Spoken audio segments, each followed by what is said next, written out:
여러분, 또 원달러 환율의 모양새가 사실 심상치 않습니다. 연일 지금 오르고 있습니다.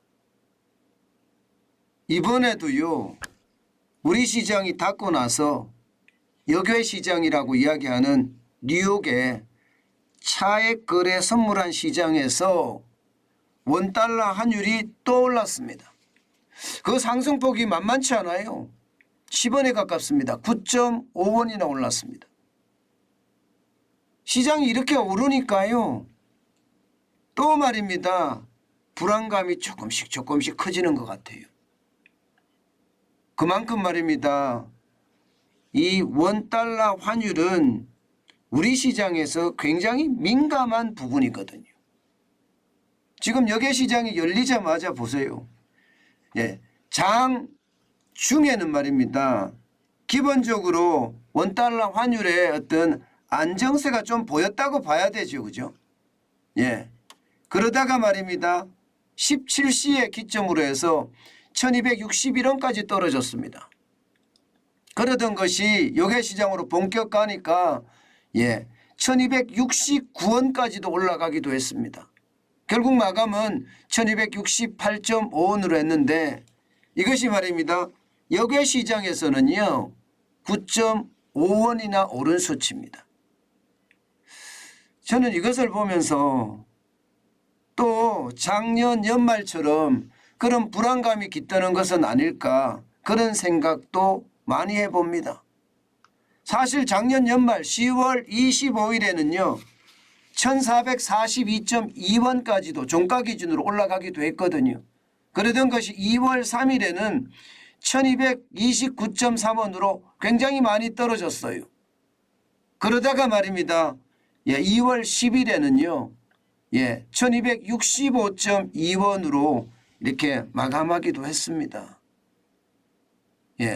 그런데 시장의 어떤 분위기는요 아직도 더 오를 태세입니다.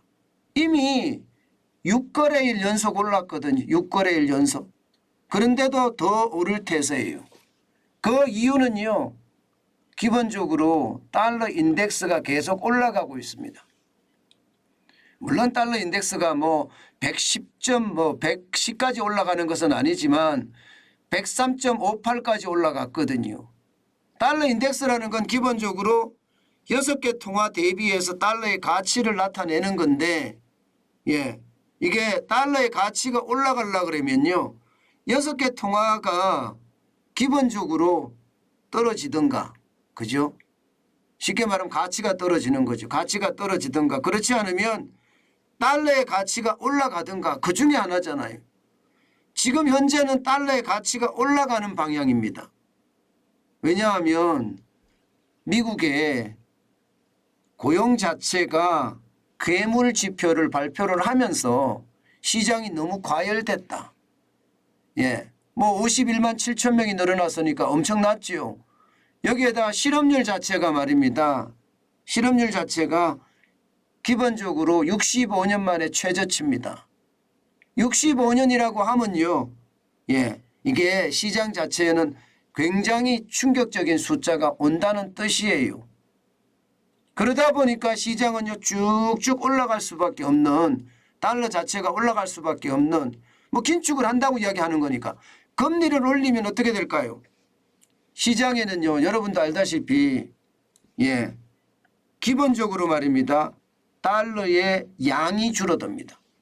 달러의 양이 줄어든다는 것은 달러의 가치가 올라간다는 거예요. 그 반면에 지금 6개 통화는 아직 제자리거든. 유로화도, 엔화도, 파운드화도, 영국의 파운드화입니다. 캐나다 달러도, 스위스 프랑도, 스웨덴의 크로네도 그 자리예요. 그런데 달러의 가치가 더 올라간다고 하니까 지금 연일 상승하는 그런 모양새를 나타내고 있다, 이렇게 예상을 해도 무방하다, 이렇게 생각을 합니다.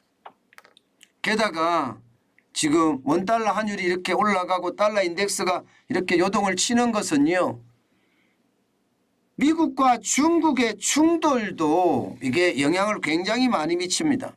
중국의 정찰 풍선을 둘러싸고 기본적으로는 미국이 중국에게 이 내용에 대해서 제대로 발표를 해라 하는 시기잖아요. 그러다 보니까 시장에 대한 불안감은 크다 이렇게 이야기할 수가 있겠죠. 그러면 앞으로 어떻게 될 것인가의 문제잖아요. 그죠?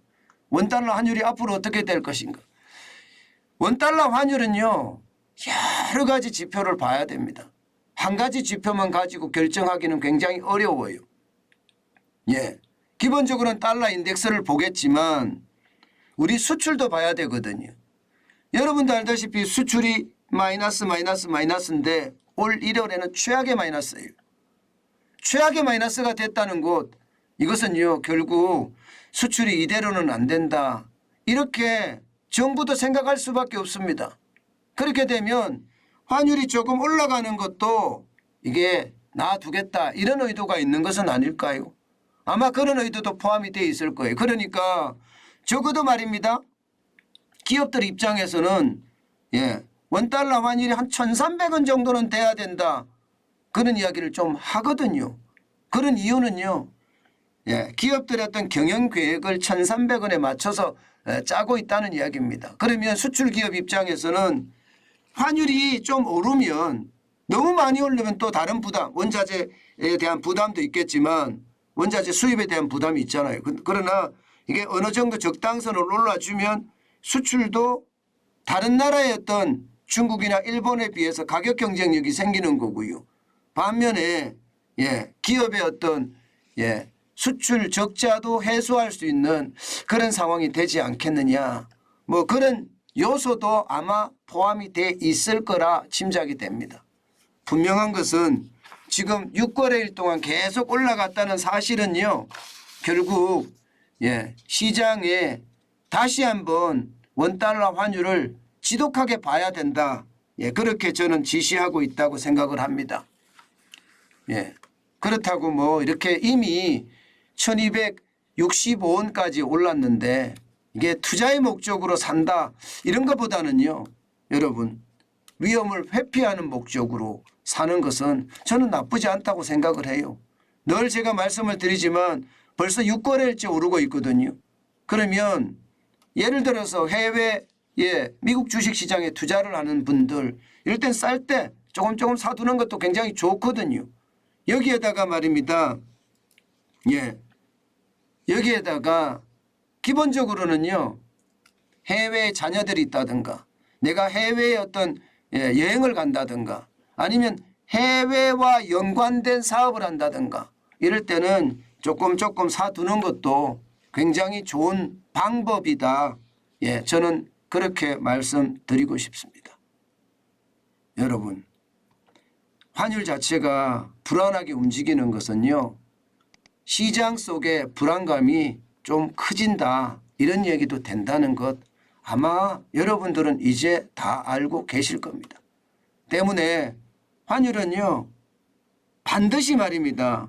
내가 위험을 회피한다. 리스크 해치를 한다고 하더라도요. 이게 조금 사는 거 잊지 마시기 바라겠습니다.